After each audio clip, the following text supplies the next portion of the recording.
Don't mind me, just sitting by a mountain, reading obituaries like you do. Okay, this next obituary was sent to me by a follower named Elena, thank you, and I am choosing to read it because of one line, and one line only, and I want you to see if you can pick that out. And women, let's discuss on the back end. All right, this is Diane. Diane Clark, age 66, of Pittsburgh, Pennsylvania, passed away suddenly in her home early the morning of Tuesday, June 11th, 2024. Diane was a force. Born March 29, 1958 in Greenville, Pennsylvania, she knew quickly she wanted more than she was told she should. After graduating from Thiel College, I think that's how you say it, with a bachelor's degree in political science and business administration, she went on to Duquesne University School of Law in 1980. Diane didn't love law school, but she loved her new home in Pittsburgh and the friends she made along the way. She practiced as an attorney in the city for 40 years until she retired in 2023. Diane was a fierce, compassionate, and whip-smart advocate for her clients as they faced some of the worst moments of their lives through her practice in personal injury and family law. Diane was an avid gardener and friend to the wildlife who, despite her best efforts, ate the fruits of her labor. She has read every Sue Grafton novel and seen every season of the Great British Baking Show. She enjoyed knitting and baking, but adamantly did not enjoy cooking.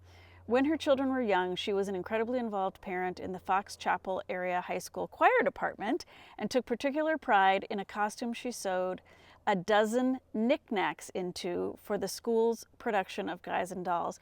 I wish I had a picture of that. Diane loved the peonies in her garden, her treasured pets over the years, Diana Ross and the Supremes, and Mary Tyler Moore.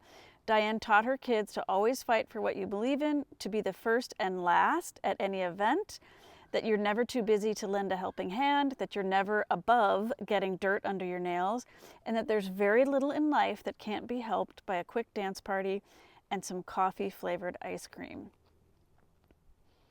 Hail to Diane. Okay, now, the line, as you may have guessed, that I loved at the beginning, it said, she knew quickly she wanted more than she was told she should. Women, are we exhausted? Are we exhausted for being told that we want more than we should, and at the same time, we're never doing enough as workers, as moms, as cultural beings? I mean, that's a conflict and it's exhausting. And I am just reading between the lines here, but I feel like Diane had a feisty, potentially problematic personality. When people describe you as fierce and whip smart, I would say that's 90% a compliment. But when it comes to talking about women, there's always a little bit of an implication of, and she's kind of a problem. So, but that's obviously the kind of person you want for your family lawyer, which Diane was. She was probably amazing at her job. But I just found this all somewhat exhausting. I feel like little kid Diane being told she couldn't do what she wanted to do, and then I don't know what her personal journey was. Anyway, maybe it's just me. Maybe it's just the times that we're in, but it felt like, yeah, she wanted too much, but then of course we're all told we're not doing enough. I think, though, by the end, the full picture of this story is that she appreciated the tiny things, the little things that she loved. Gotta love a Mary Tyler Moore reference. Of course, Diana Ross and the Supremes.